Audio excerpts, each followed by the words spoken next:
very good. Okay. All right, we're live. You can start. All right, Reverend Oliver, welcome. Go right ahead.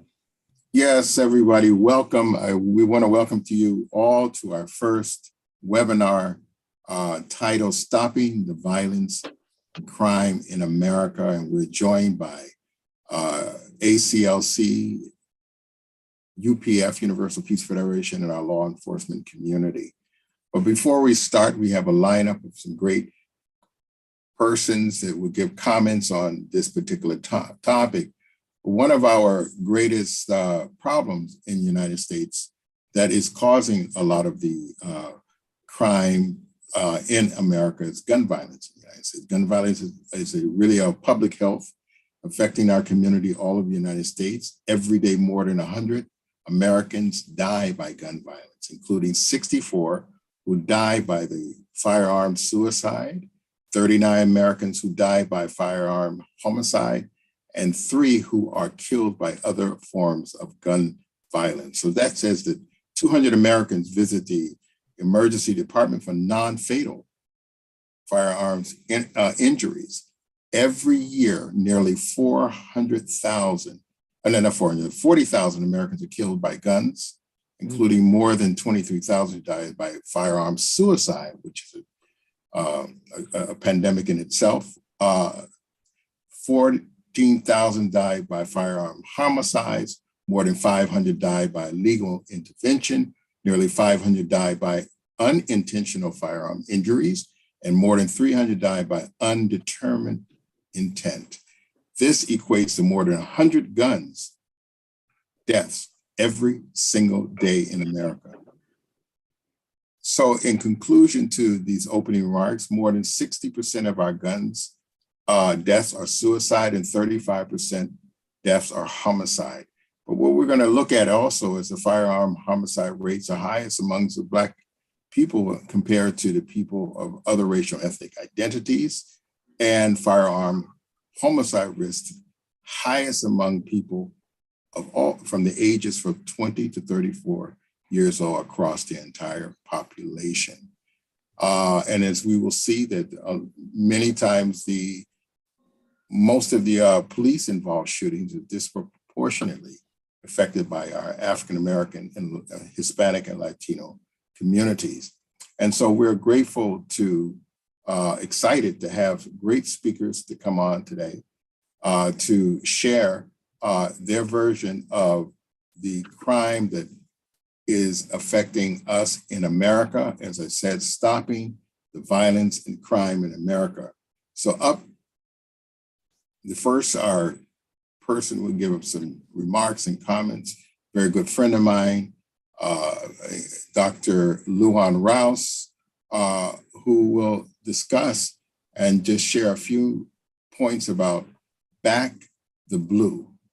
He is the co-chairman of American Clergy Leadership Conference.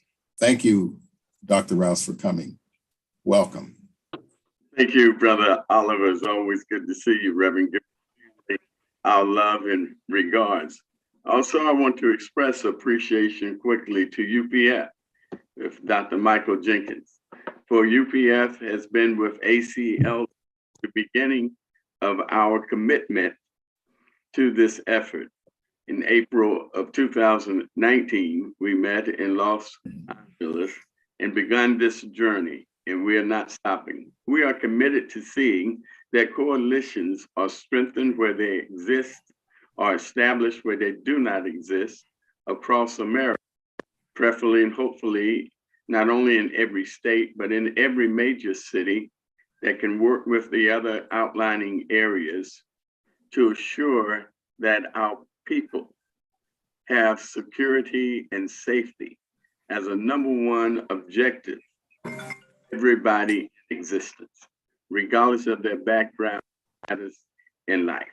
Therefore, we are calling on people to back the blue by forming coalitions of community-based organizations and faith communities coming in to join, as you would hear from Officer Mike following my contribution and others today.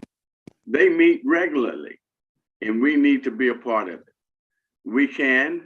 They welcome us.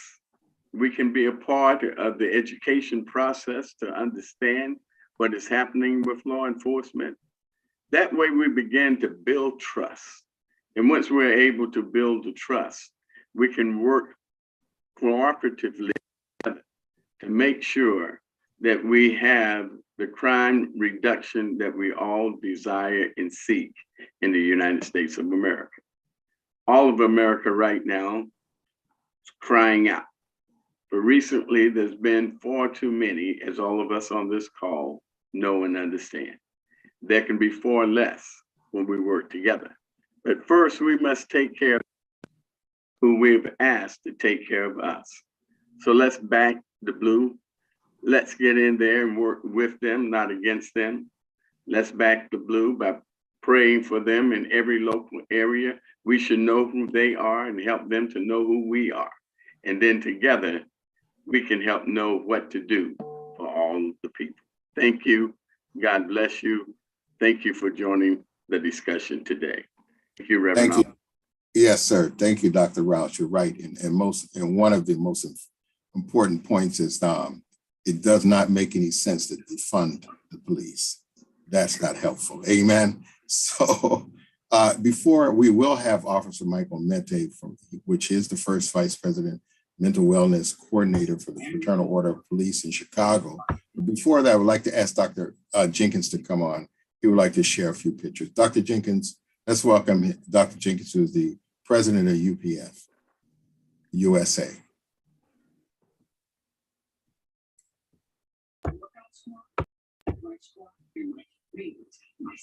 Thank you, Unmute Dr. Dr. Rouse. Yeah. Thank you, Dr. Rouse, for helping us develop this wonderful program with the Fraternal Order of Police last Tuesday. And I thought before Mike speaks, I'd just give a couple of the slides we showed so we could get a little bit of the context of why we invited Officer Michael Mete here. This is the Fraternal Order of Police, Chicago Lodge number 7, and Mike was the one that helped to set this up for us in welcoming our ACLC. And that was Commander Chung. And of course, this is Bishop Coleman, who's 16 years older woman of the 16th district in Englewood, which is a tough district. And also Dr. Rita Pritchett, ACLC Special Advisor on law enforcement, 30 years with the Chicago PD. And it was just wonderful. Of course, our own co-chairman of ACLC there in Chicago is Pastor Barrett. And it was a wonderful meeting. The Deputy Chief of Police came, Deputy Chief Coffey, 40 years on the force, and just a wonderful, wonderful friendship and fellowship. And here's Mr. Michael Mete, who really helped Dr. Rouse and I. He took us up to his office, helped us understand much more the challenges to our officers in Chicago and throughout America.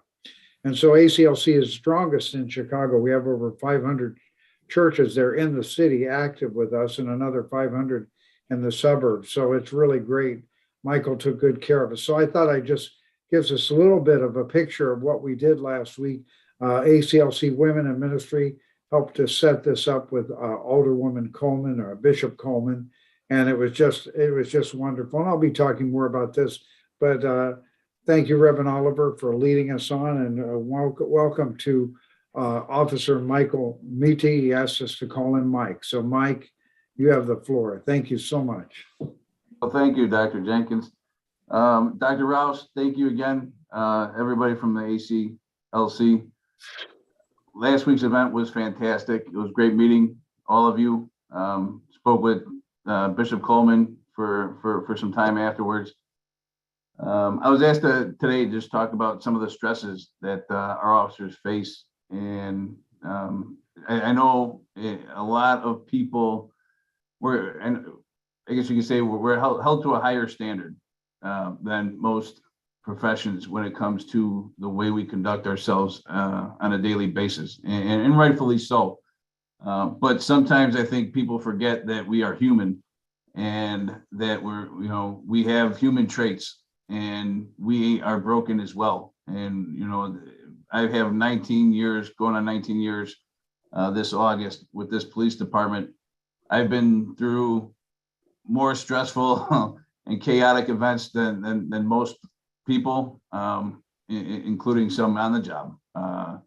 I myself have been involved in 2 officer-involved shootings, one of which where my partner and I almost died, and one where I shot to save another officer's life.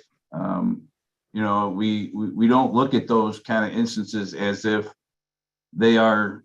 We don't look at them as shootings or decisions that we make.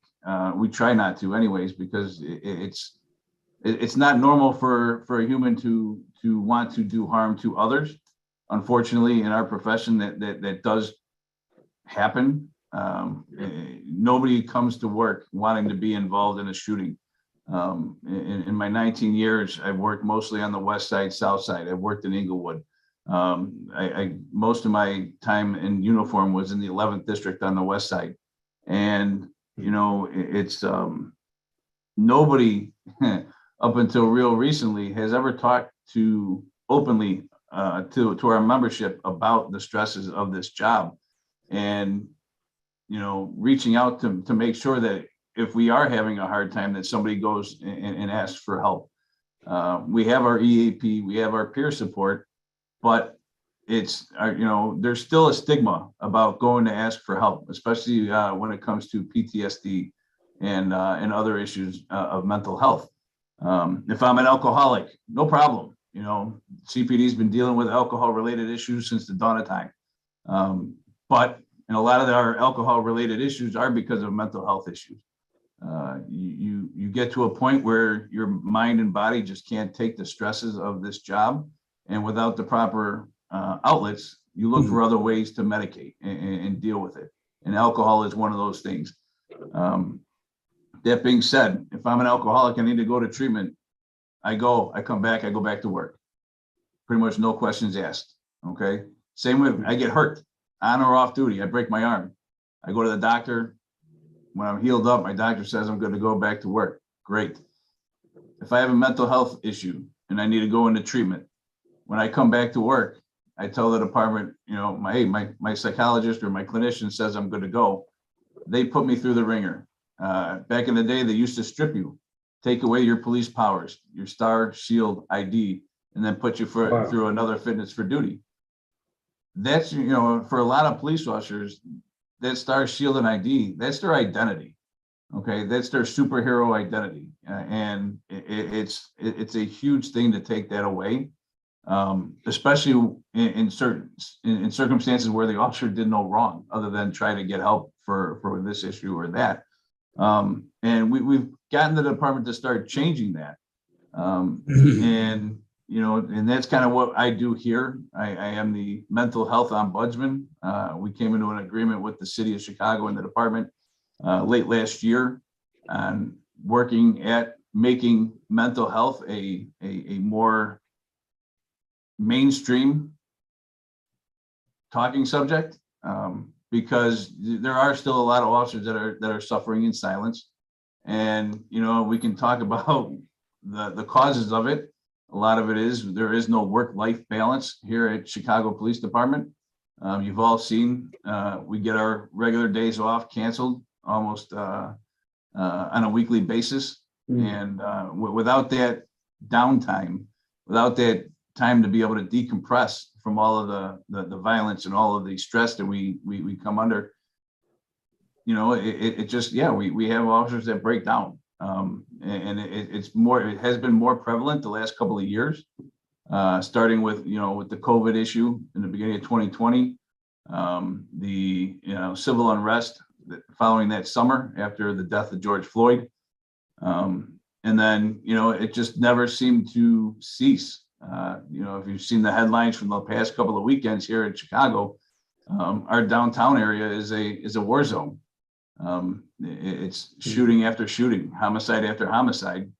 And, you know, as I was talking with the ACLC and Bishop Coleman last week about it, there's just seems to be a lack of hope, a lack of, you know, future outlook for our young men and, you know, women, our young children in our city.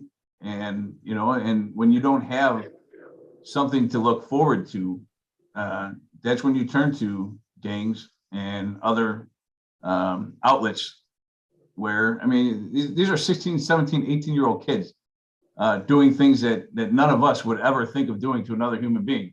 But you also have to remember, they don't know any better. They haven't been taught any better. And this is something where the FOP has tried to make an impact with the community and with the clergy, and now with the new relationship with ACLC, to try to bridge that gap between the police and the communities, and helping with the helping hand of the clergy.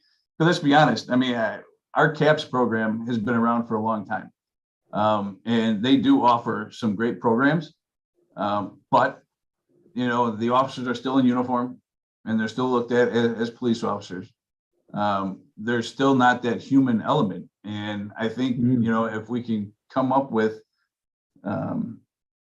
common areas and common goals of where we can show these young kids, and even some of the older ones, hey, listen, we're here to help. And it's not much less like our strategy with mental health. It's just, let's get out there, talk to them, let them know what the resources are, and let them know that there's other ways to make it in society other than what they've been told or what they don't even know at this point. I know they CPS does its job as far as trying to educate our kids, but we lost track of that that tradesmanship, the using our hands. It's not always I might not need a college education. Maybe I'm not that that person that needs to go to college, or I don't want to be in business, but I want to be, I'm good with my hands. That's the way my brain works, right? I can put things together. I can look at things and put it together,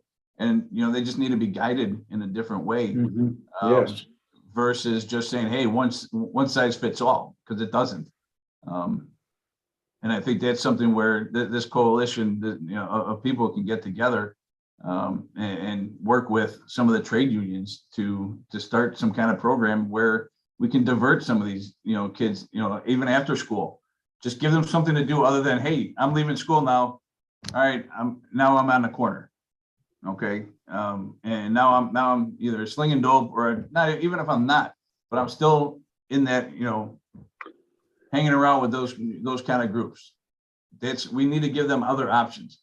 And yes. and it's, whether it's sports, trade issues, teaching them how to build stuff, an old school kind of boys club, girls club mentality, where we're just there to be there for them when they need us most, which is when they're most vulnerable, which is going to be summertime and after school, during the school year.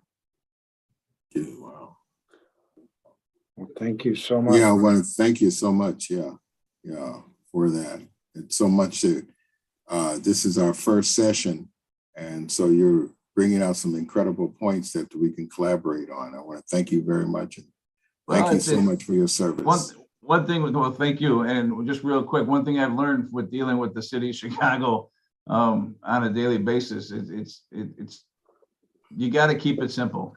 It's because and especially when it comes to this trade stuff, we have plenty of labor unions in and around the FOP that are always hurting for qualified people to join their ranks.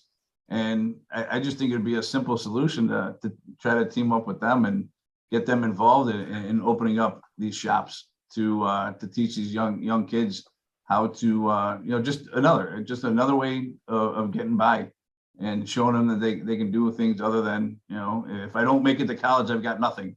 Is kind of what the mindset is going. And this is just if you look back, you walk out of high school, you get into a trade union, you're making $85,000-$100,000 a year plus benefits without doing much of anything. So right. Reverend Oliver, very good options. Yes. Reverend Oliver, if I may, Dr. Rita Pritchett is here. She's on the schedule. But I know that Dr. Rako would rather Dr. Pritchett goes before her on the schedule, because she and Minister Rako were on the same timeline. So if you could ask Dr. Rita Pritchett, she's coming in by phone, and she has arrived. We're so happy about that. And she introduced us to Officer Mike Meddy, and we're so grateful for that, Dr. Rita. And thank you, Reverend Oliver. I think we can turn to Dr. Rita, then go to Dr. Rico. Yes, absolutely. Welcome, my dear sister, Dr. Rita Pritchett.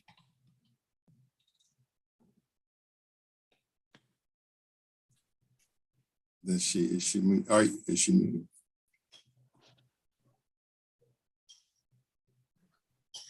Can you hear me? Yeah, Yes. we can hear you now. Yes. Wonderful. Good afternoon to my brothers and sisters in the household of faith. I am just so happy to be here this afternoon. I thank ACLC so much for the collaborative and bringing together clergymen, law enforcement, and the community. In addition, at our meeting here on Tuesday, we wanted to show the diversity within the Chicago Police Department, which has been an ongoing dynamic, is that Reverend Mama Joy, she had different women, and we had law enforcement officers, the highest ranking Latina commander come on. We had a Native American come on, all in law enforcement. The dynamic that we had on Tuesday, we had a retired Deputy Chief Fred Coffey, and he was talking about how that we have missed 2-3 generations of people. I've been on board with Officer Mike Meddy for a long time. I know that Mike Meddy, his heart is in the right direction and helping across the board for the law enforcement officers and the general citizenry. In addition, Chief Coffey said when he was even holding a command position, he always had the backing of clergy. So this thing that Dr. Rouse has come up with, Back the Blue, there are so many things that we can do to help within our own ranks as police officers. I really, really appreciate what Brother Mike said about we're human. We have families, we have parents, we have children and siblings, and we have a heart to do the right thing that is the right thing to do, but it's kind of like we can't do what needs to be done if we're afraid to do the job that we signed on to do, because what if? The only way that that's going to happen, the only way that it's going to change is through the clergy. And how does that happen? Who comprises the congregation? Community. So whatever information that we have and share as law enforcement officers and share it with clergy, the clergy can pass it on to their congregations. There are, to piggyback on what Mike said, the different programs that we have, they have an Explorers program, which is a volunteer. They get young people in a certain criteria, a certain age, and you have to maintain a certain age and grade point average to stay in that volunteer program. So by the time you're old enough to take the police exam, you have a basic working knowledge of how the department works. In addition, there may be young people who are interested in a law enforcement career. How does that work? Well, law enforcement goes then to clergy and say, well, listen, the exam is coming up, and they do year-round recruiting. Well, we don't have young people in our church. Well, yeah, you have their parents, their grandparents, aunts, uncles, friends, who can turn that information on to the young people through clergy, through the congregation. Amen. Amen. So there are so many, many things that we can do. Reverend Rayco has expressed the desire to do a telephone call-in for officers. Well, how are we going to do that? Well, you have to get the officers involved, but how do you get the information out to them? Same way, through clergy. I heard them say that here in Chicago, we have in each district what is called a faith-based initiative where different ministers within a particular district work with the CAPS community aiding police and the CAPS officers to find out what is needed in a particular community. They know based upon what is said to their congregation. However, every church within a district does not belong to the faith-based initiative. Many of them are members of ACLC. Get that information to our database, the information of ministers, get the information out. Well, we'd like to have a recruiter come. You can get in touch with me or Officer Mitty, by the way, first chair over there at FOP. I want to tell him thank you so much for extending the courtesy that you did, and the staff that was so hospitable and kind and gracious to us. And that's just about it. I'm glad to be blue. Oh, God Thank bless you, Dr. Rita. Thanks. We got your picture on the screen. Oh, really? That was good. I don't know how to do Zoom. But Okay, yes, I thank you so much. Thank you so much for this time. Bless you. Yes, thank you very much, Dr. Pritchett. Without any further ado, we would like to also bring on Mrs. Dr. Rachel Jenkins, who is with ACLC, but the arm of ACLC, Women in Ministry. Welcome, Reverend Minister Rachel Jenkins. Thank you, Reverend Oliver. Thank you so much, Dr. Rouse, for your message, and also Officer Mike. I know you are in such a busy schedule and with a short notice. Thank you for another very important point that you have been deeply concerning for police officers. And I'm so grateful that to share this, Reverend Rita, Dr. Rita Pritchett, she's 35 years as officer, police officers, and now she's chaplain and really trying to take care of many police officers who need in many ways the help internally.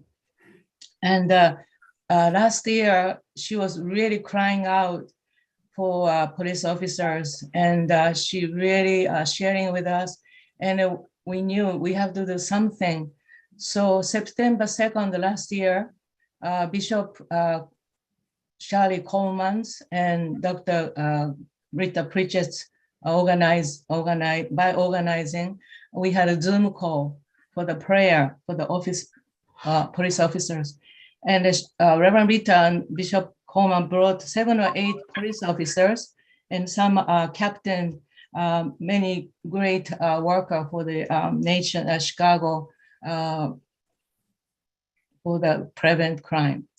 So because of women in prayer, Archbishop Lewis did the MC, and because of atmosphere with the Reverend Rita Pritchett really bringing her heart and Bishop Coleman's heart, somehow I can feel that the police officers really start to open their heart, and they really asked us to pray. And I just want to mention a few things that they shared, so we can see again. Officer Mike shared, and it's really true. They're going through a lot. One of officers shared that they need mental stability in their service. And also when they go home after the stressful day, very hard to bring peace to the home. So he asked, please pray for bringing peace to their home. And also, when they go out to the street serving, please pray for us that we have love to be able to embrace the people, and love one another. This has been, that was one of the police officers shared. And another police officer said, please pray for us so that we can have courage, give us courage. And we make mistake, just like Officer Mike said, we are human. So we really need help to have right attitude, right mentality to go out to the street. And it's not a beautiful job. It is a dirty job, he said. So please keep praying for us. And also another officer said that still we have so much gap between officers and community. So please pray for that. We can have much stronger community relationship with the police officers and the community.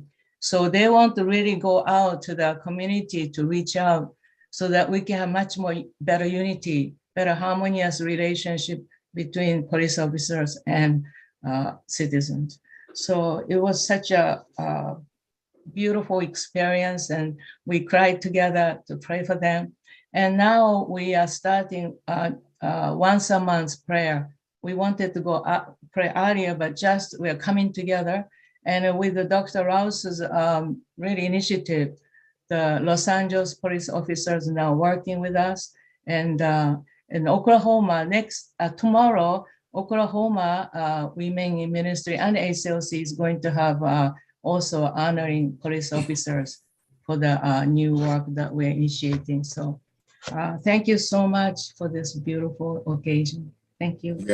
Yeah. Thank you, Dr. Rachel Jenkins, for your presentation. And it's very powerful when we have women behind us, prayer behind us, and they help initiate those things that needs to work toward a solution. Just wanted to say to Officer Mike, what we need to do is rally the school systems. We used to have shop classes that prepared young people who didn't want to go to college to go into those trade jobs. So I think that's another thing we have to look at.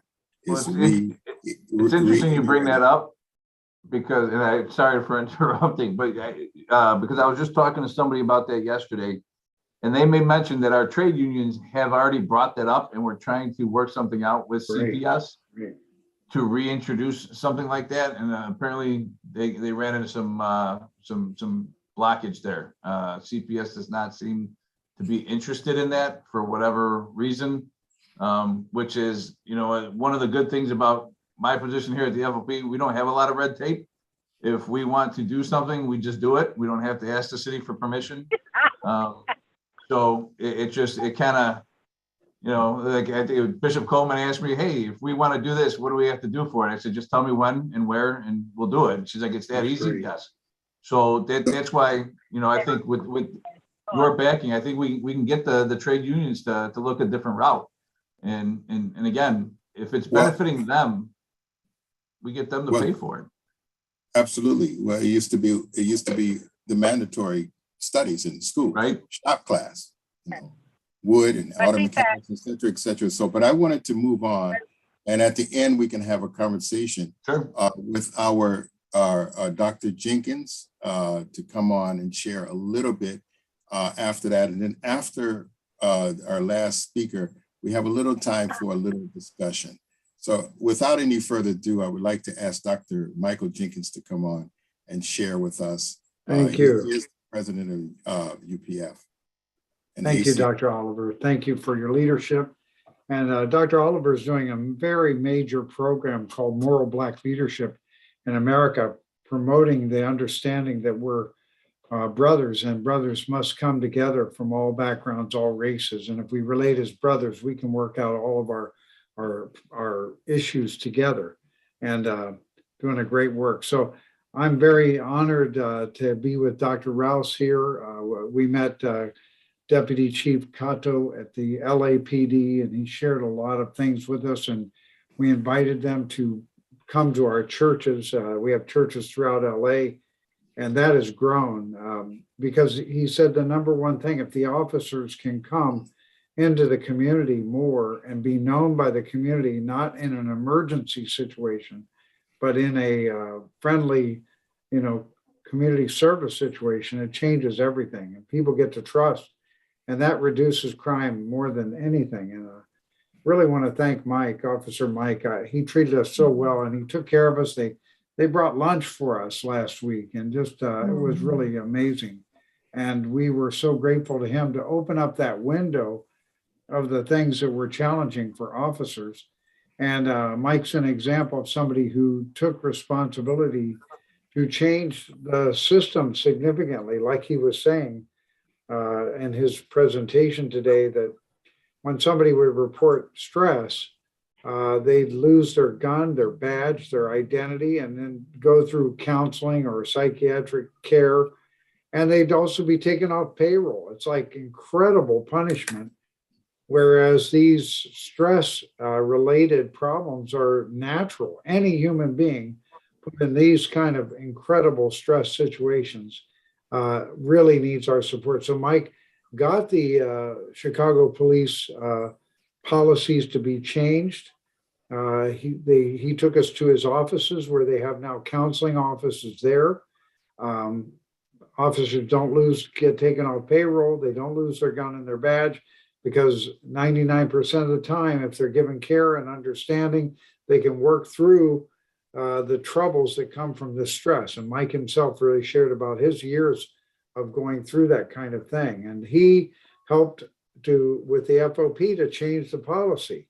So that's a huge thing. That's a huge change, because you can imagine if officers are going to lose their badge and their gun for sharing their stress, nobody's going to share anything. Then everything gets buried. And like I said, in the high 90 percentile, all of these officers can really be helped along with this. And our community support becomes also critical. So I just want to share a few more pictures from our time together last week, again, with Mike here. It was very uplifting, very meaningful. And we learned so much. And here at this table, we were surprised. This is Lieutenant Allen. He came and he shared with us, like Mike, he worked from foot patrol to the patrol car to vice to narcotics, all the way up to being a lieutenant. And he's seen so many things, but they really appreciated the pastors coming together, from Bishop Coleman and Dr. Pritchett and from Dr. Rouse from ACLC. Also, this is Officer Clark. And then this is also Bishop Craig, who also is a Chicago police officer. And they surprised us because they had a beautiful police choir that they shared for us. Mm-hmm. And we had our speakers there, and then Officer Allen and Clark and Bishop Craig, and then Dr. Rita Pritchett, who's a great gospel singer. They all got up and started singing Hezekiah Walker. And we're real close with Hezekiah Walker. He did a lot of our rallies, LA, New York, across the country, very close friends of Dr. Rouse and myself. It was amazing. Now, these officers are facing all these struggles every day, and yet they also believe in the Lord. So that was just really beautiful. Then Dr. Barrett jumped up. Can't resist that love, that spirit, that Holy Spirit.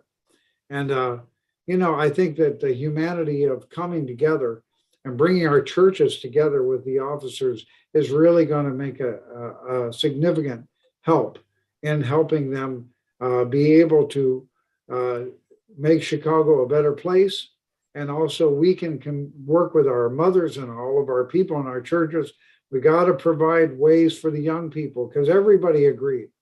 The family is really where it starts. It's really having to deal with the family. How can we help these families? And it was just outstanding. Mike, what is this memorial wall here that is at the FOP? This is the Fraternal Order of Police Lodge 7 headquarters for Chicago. What are these plaques?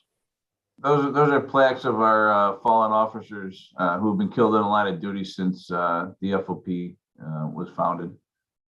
That's what I thought. It's like a holy place.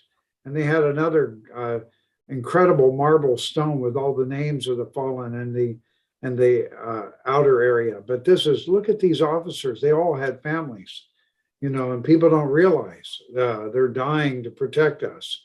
And so this was really, really meaningful, a great beginning. It had the Spirit of the Lord there.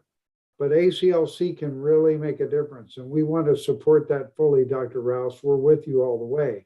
And this was just a beginning, so I know it's going to grow. And you can see the fellowship we shared was just really wonderful. Also, we met with Chief Monahan of New York City. He's retired now. This was 2 years ago during the George Floyd time. because our clergy all work with the chief. They know everybody. And it's like we have so much to do and we're so connected.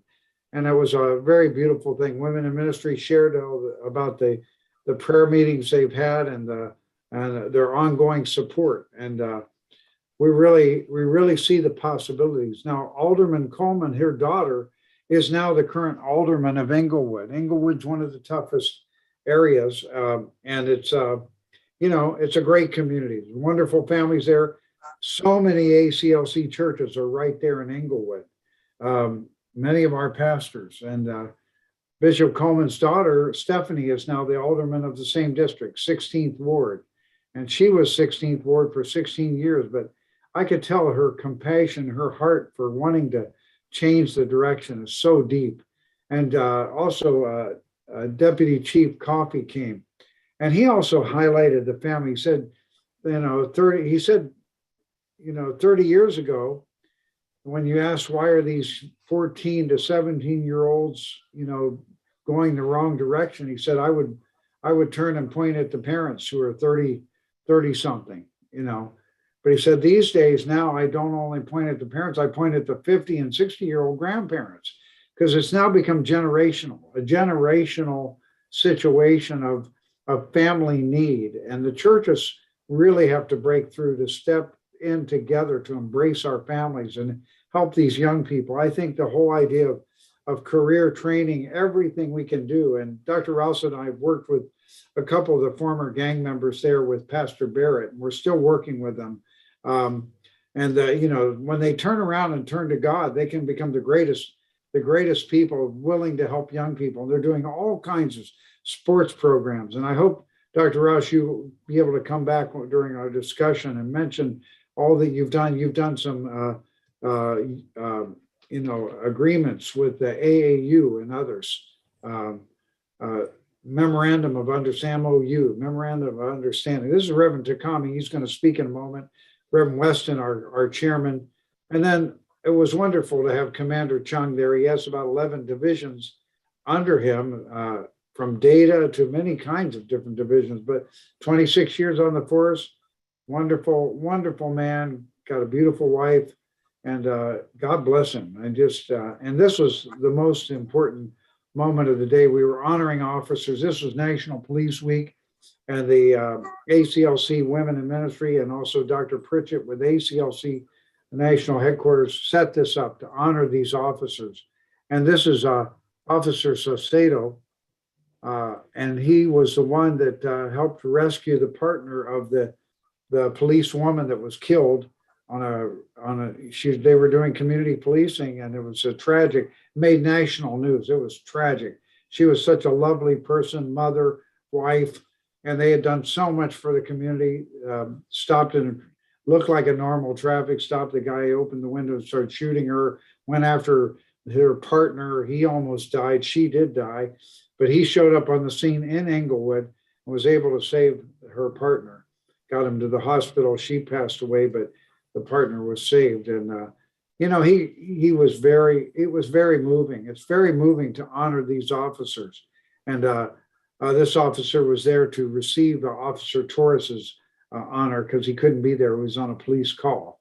So that's what happened. And then Pastor Barrett asking everybody, we got to have more love. His own daughter was a police officer in Chicago, and she died in the line of duty.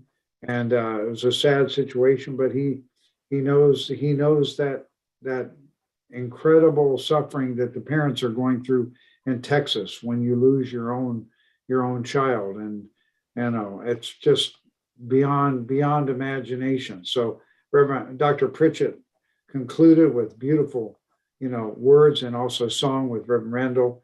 And I'm very grateful. Reverend Kunihiro took these wonderful pictures and just got them to us. And there's many clergy here joining in.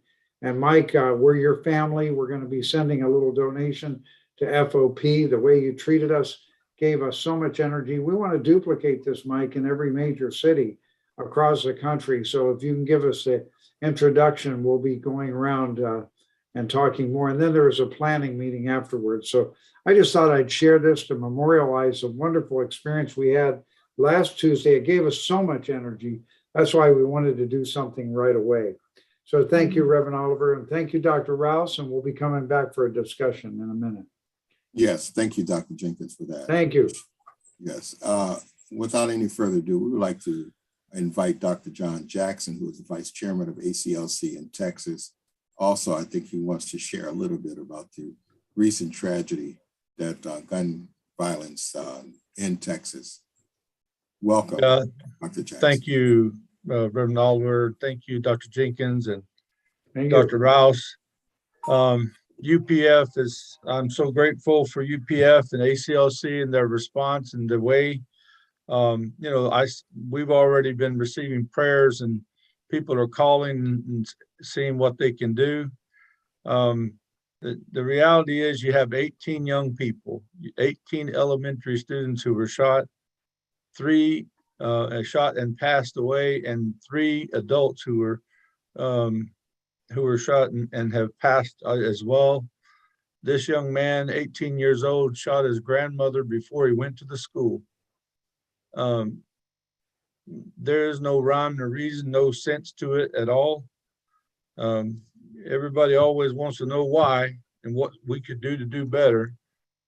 You know, it wouldn't have ended there had it not been for the bravery of police officers who had to break the door down to get to him, which they did, putting their lives on the line to do so.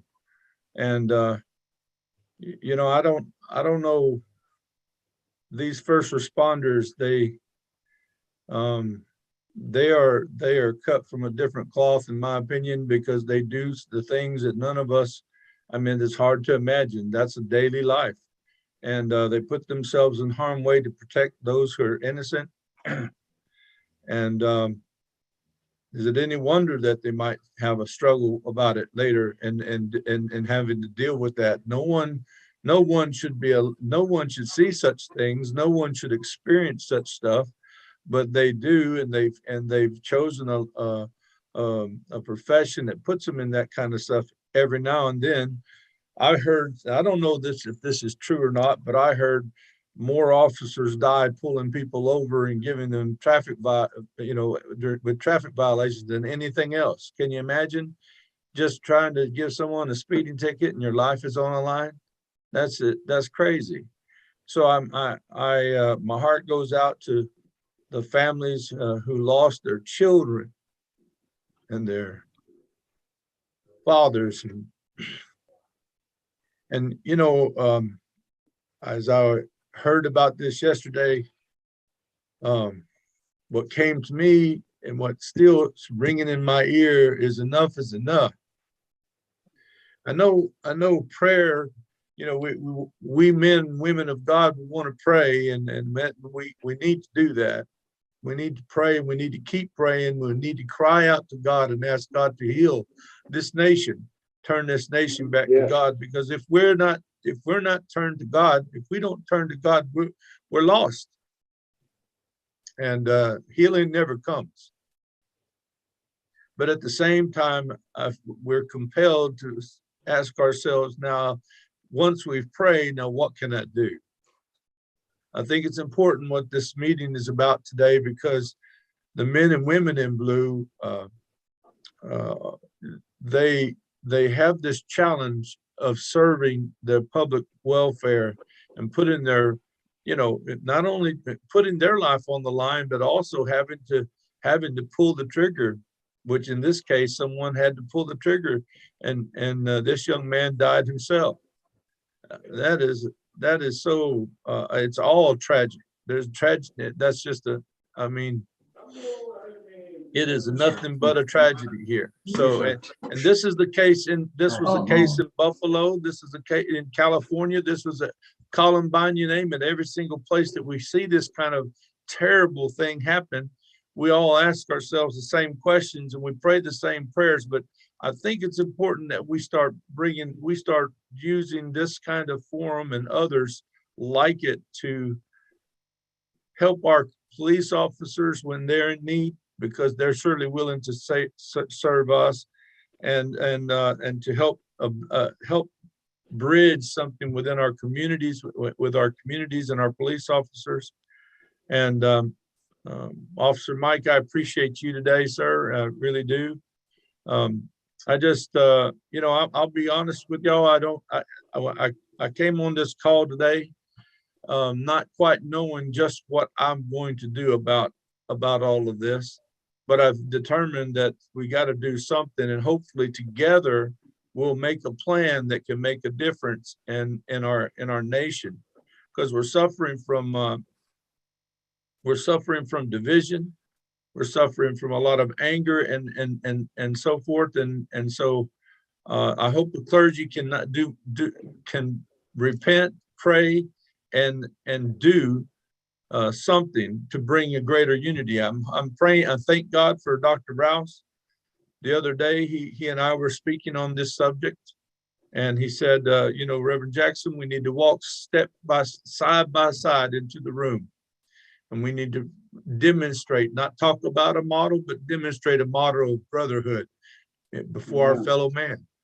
And I thank him for that kind of heart, because it resonates with everything that I believe. And so I just thank you all for your prayers today for Texas. I know we're still reeling from what happened in Buffalo. It's these things are, very difficult to even put into words, the tragedy and the broken hearts. When someone said here in Dallas the other day, they said, politicians are going to come down here and tell you one thing, preachers are going to tell you another, and we have lost our sons and daughters. Nothing replaces that. It's a challenge. So I thank you all for your understanding and your prayers, and we just look forward to working together to make a better place. Thank you, Doc. Thank you, Dr. Jackson. Really appreciate your heart and everything. We just sometimes you don't even want to think about it, because those were, consider those are babies. Those are babies. Those are babies. I mean, this boy was only 18. And he was only 18. He was a baby too. Yeah. But in reality. So anyway, we have to process those things. And like you said, from prayer, God has the answers, but we have to humble ourselves to receive the answer and walk upright and make things truly happen. We have one other, thank you very much for expressing your heart and those valuable words. We have one other last speaker before we just have a short, open discussion, and also probably we'll hear from Dr. Rouse some closing words. But we have Reverend Takami, who is the ACLC leader for the Chicago area.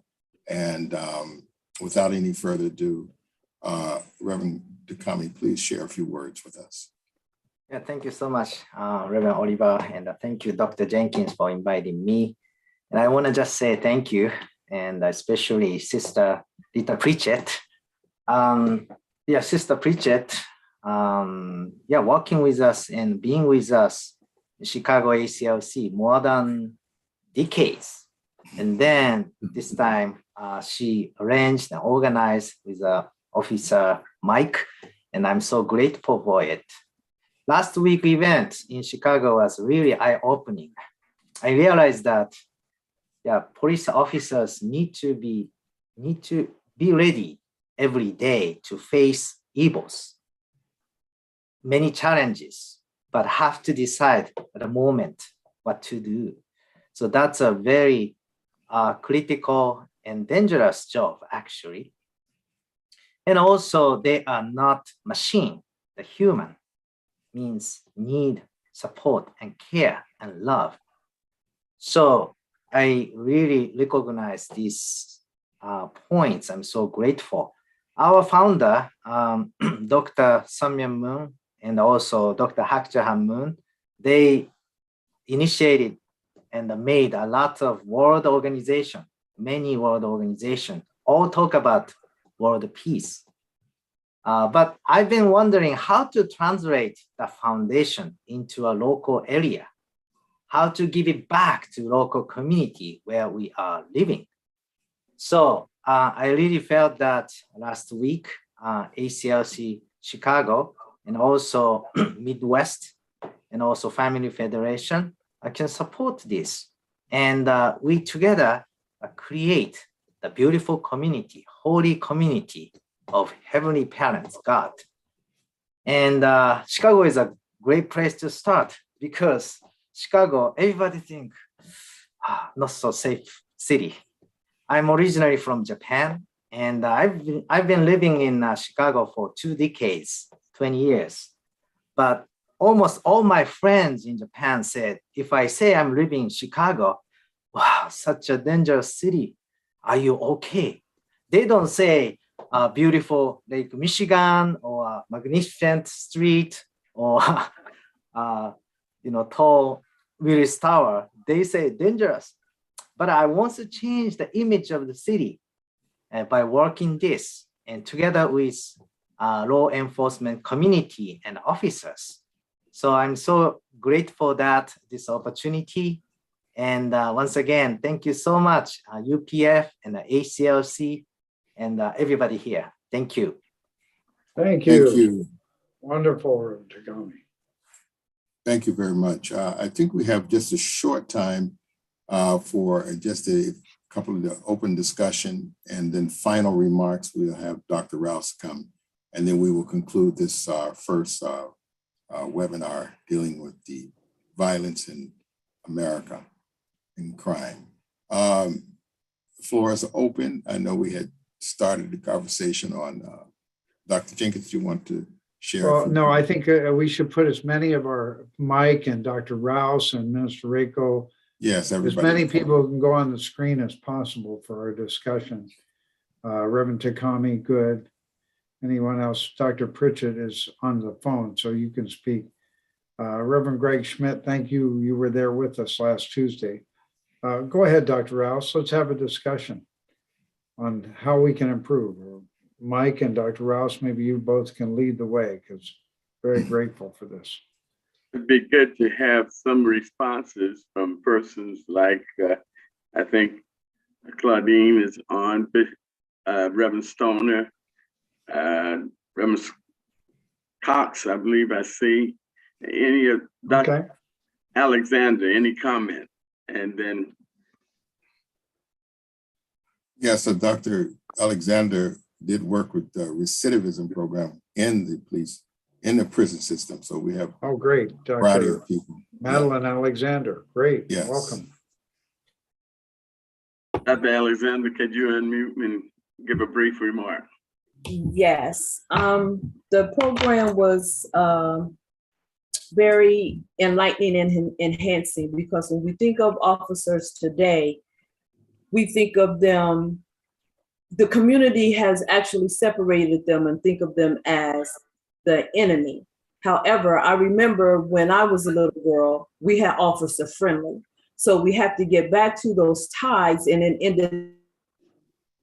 Indianapolis, they are starting to have community relationships where I think they did like a pizza party and the officers came and actually sat down with some of the children. Those are the things that we have to get back to. I worked in the prison system, and one thing that the police would tell us when they brought the inmate in was, we had the easy job of getting them here. You have the hard job of keeping them here, keeping them there and keeping them alive. When Officer Mike talked about mental health and the officer and, the taking of his badge, taking away the superpower. Well, that same concept applied in corrections because you can easily get burnout because it is a 24-hour facility. And at the end of your shift, you're not always able to go home. So when we talk about mental health and police officers, let's not leave out that we're in a place now where they are afraid. They are afraid and they have a reason to be afraid. But what person that stands behind a badge is going to say, I'm afraid? We have to offer them safe places. We have to be able to listen, Yes. We have to be able to hear what they're not saying in this process. So from this discussion, from this panel, I have been encouraged, and I'll speak with my husband and Bill Stoner later on in reference to who's the police chaplain in Indianapolis and how can we serve them? How can we, connect with them? Great. Yes, we have a lot of ministers that's out on patrol, that's out in the community, but we can't isolate. It's not about me. It's not about Bill Stoner. It's not about Mike. It's about us coming together collectively. Until we link arms and really stand for blue and have a greater understanding of what blue stands for, which is the peace of God, then we'll be able to move forward. Thank you. I want to say something right here, somewhat personal, but more professional from my office as a psychotherapist. And that is the psychosocial situation that you have an opportunity right now to make a difference with. And that's what we're really dealing with. We're out of whack within our nation right now in the psychosocial area. And that's causing our nation to be schizophrenic in a way in which relating to police officers. But here's what I want you to know, and this is very personal now for me over these 40 odd years that I've been in this profession as a therapist. Our nation has really two unique, powerful groups that's really being ignored with what they can do to make a difference in our nation. One, and I'll lump these together, is our military and law enforcement. We have the best organization we've got in our nation. They really are. They're professionally organized. And I mean, it's there. No matter what we think about militarism, what we think about law enforcement, if we work the way in which they are organized, it can make a whole difference in our lives. And we'll work more together as Americans. We can start here with law enforcement. As Mike indicated today, they are organized with almost everything that we need to have a safe social communities. They really are. We need to get in there together. Second thing I want to say, and it may shock a lot of people, the unification, the people called unification members have the best structure for religion, work, and a society than any other I've seen. And you know, I've grown up United Methodist.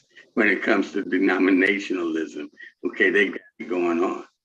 When it comes to pure religious work for God, can't be what Father and Mother Moon has organized around this world. But let's bring it to the United States of America. So here's what I want to put out here for you. If you together to work as the organizations that you are, you start the steering committees in every one of these locations of your organization, law enforcement, unification organization, coming together, then invite the community-based organizations who will cooperate with you. You don't need to invite the enemy at first because of just disrupt and chaos. But working with Officer Mike, Reverend Takami, you can outline those community-based organizations that's in there with law enforcement now. Here's what we have, and Dr. Jenkins and you and I can work on this together. In America, Attorney General's offices, they're over law in some states, but not every state. That's why it's not, the organization is not there the way we need it to be. They're not. So a lot of the local areas organize, and we can find that out as it goes. But to use Chicago as the model, you got the perfect person in the office to work with the unification community. Help us understand who's cooperating with them, not cooperating with them right now. And when you come together and you be the steering committee to outline and point out what we should address and give an ABC type look at it. And right now in this crisis, it can happen.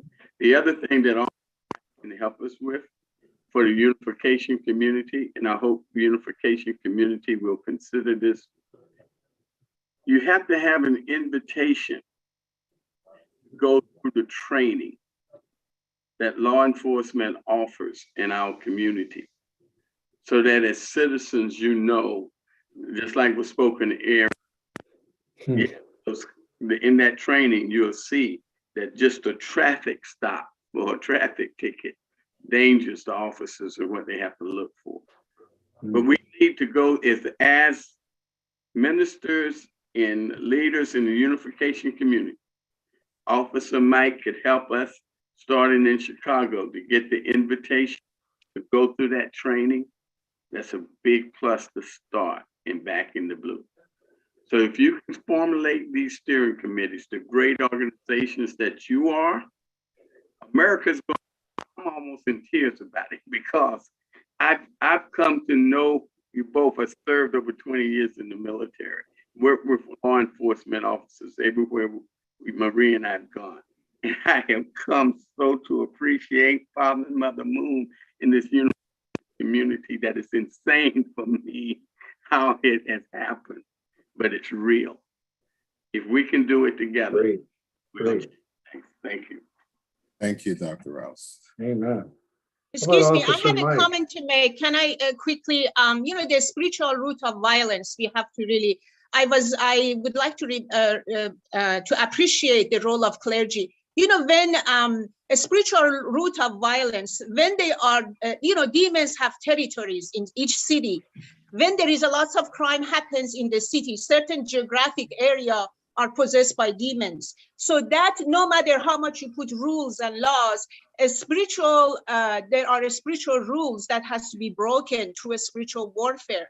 That's the reason that the role of clergy is extremely important to prayer, worship, fasting, in order to cleanse and purify that geographic area from the invasion of evil forces. Certain area when there is so much drinking, alcohol, and crime happens, they're a stronghold. It says that the weapons of our warfare are not carnal, but mighty through Christ by pulling down the stronghold. There is a spiritual warfare. There is a spiritual, in my own city, every Wednesday, there are 4 first lady, the wife of the pastors, they come together in City Hall, the chamber, and lift up one by one the name of the police officer, the name of the attorney, all of their name, they lifted up to God.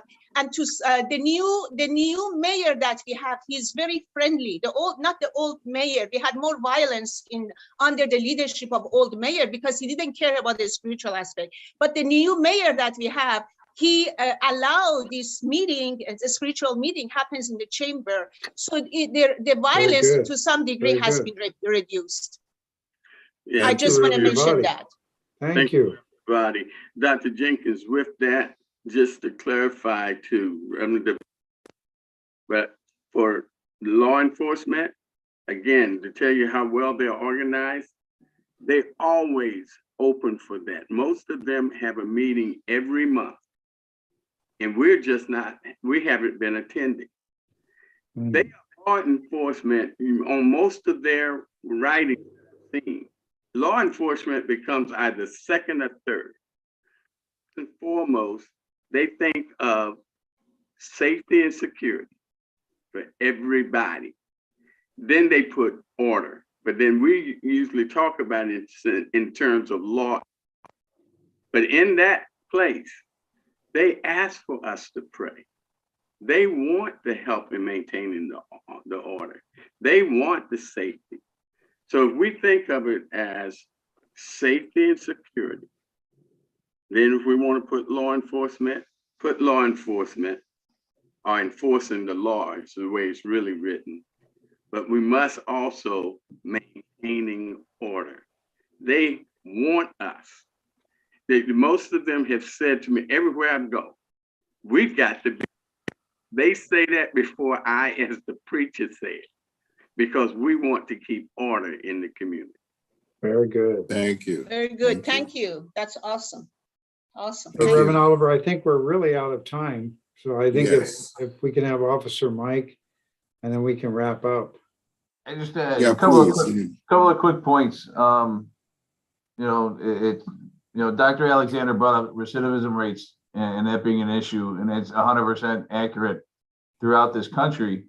When you think of the majority of our violent crimes are happening with 17, 18, 19, early 20s, you know, our youth. And, you know, when they get arrested and they get convicted of those violent crimes, they're spending the next 10, 15, 20 years behind bars. And then they come out in their mid 30s, early 40s to what? I mean, what at that point, what do you do as a man or as a woman? You know, times have changed. No matter how young you were when you went in, but when you come out, I mean, you're kind of thrown to the wolves again. And that's why there's recidivism. And you know, I don't know if any of you have Googled me or anything like that or know anything about my background, but I spent a year in prison in 2007 through 2008 after being the police. I got into an altercation in Iowa. We can save that discussion for another date.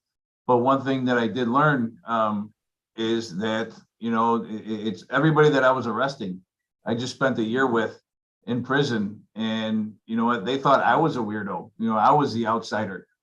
They couldn't understand why I would want to be the police. And, you know what, it was eye-opening not only to myself, but to them, that I could be normal and that I was nice to them. And, you know, it was just, it's one of those things that we have to get back to the basics.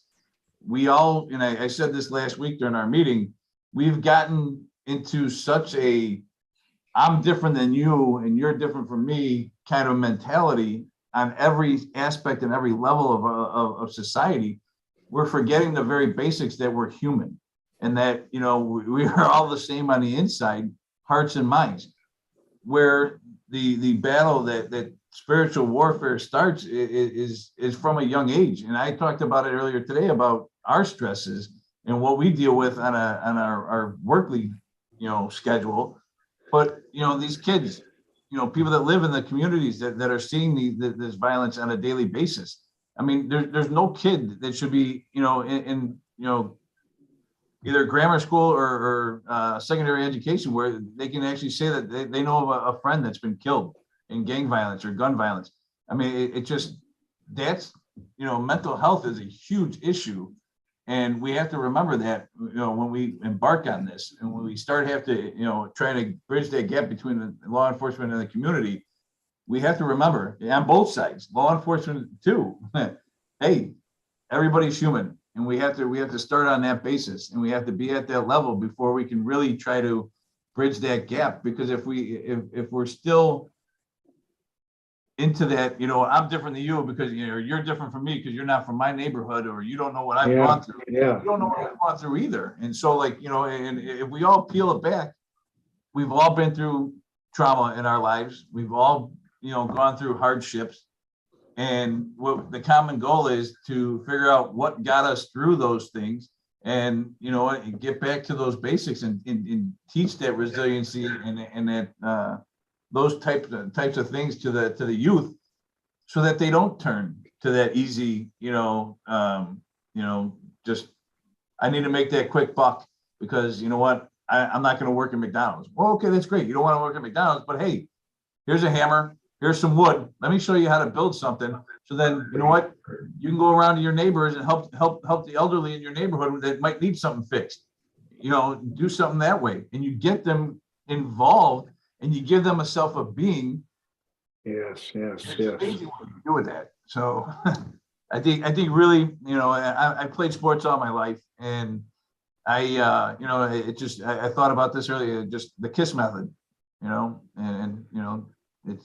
Keep it simple, stupid. It should be that easy. Just get the basics, get everybody to be human again. You bring in that spiritual aspect that you guys do so well. And you know what? You start having that higher power and that's something to actually live for and strive for. And then, you know what? I really think within a generation or two, you can actually show some real promise.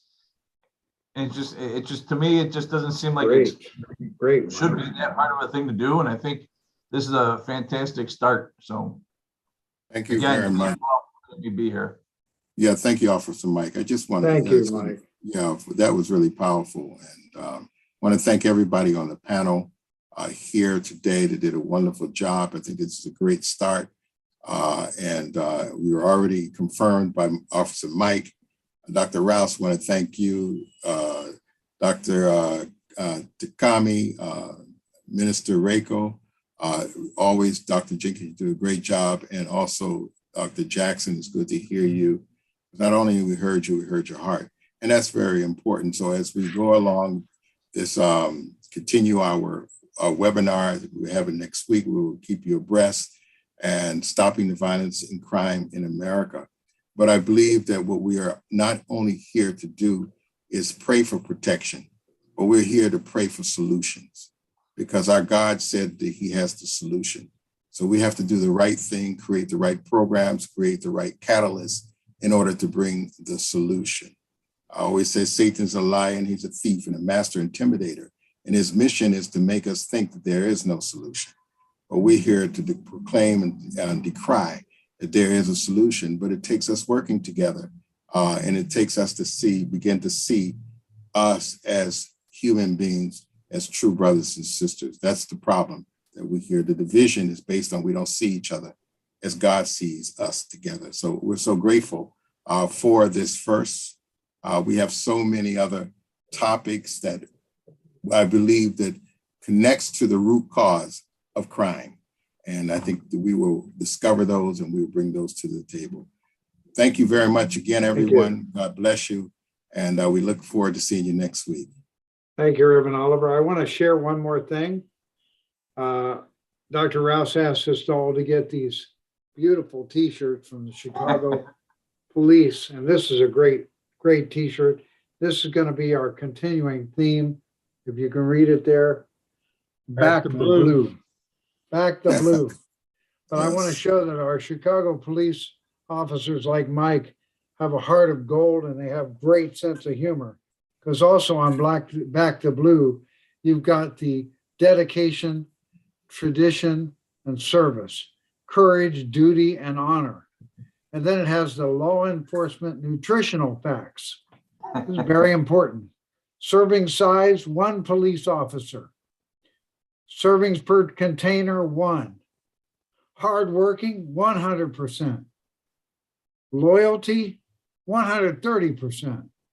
Sleep, 15%. Dark humor, 110%. Courage, 100%. Caffeine, 175%. And uninterrupted meals, they get 0% of meals that are actually uninterrupted. So we want to stay with our heroes in blue. I've got your 6. Thank you, Officer Mike. Thank you, Dr. Rouse. Backing the blue. We're going to back the blue. Thank you. Thank you, Dr. Jenkins. Thank you. That's a great t-shirt. Again, everyone, God bless. See you next week. Thank you, Dr. Ross. Thank you. Thank you, Dr. Ross. Thank you, everyone. Thank you, Reverend Oliver. Thank you, Dr. Ross. Dr. Jenkins. Thank you. Thank you so much, Officer Mike. God bless you. Thank you very much. Sure, Mike. Thank you. Wonderful. You won't forget it.